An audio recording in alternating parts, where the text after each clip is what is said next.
Baba tayo. So yan pa yung tanawin dito sa aming bahay. Ayan.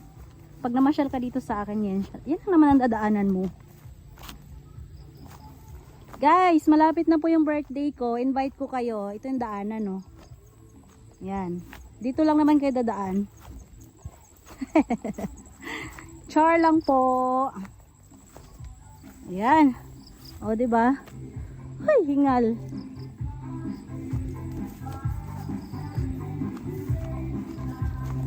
Yan. Baba na tayo.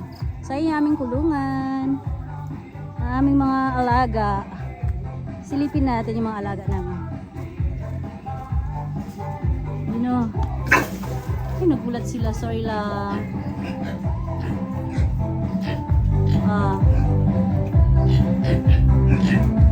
Bawas na yan.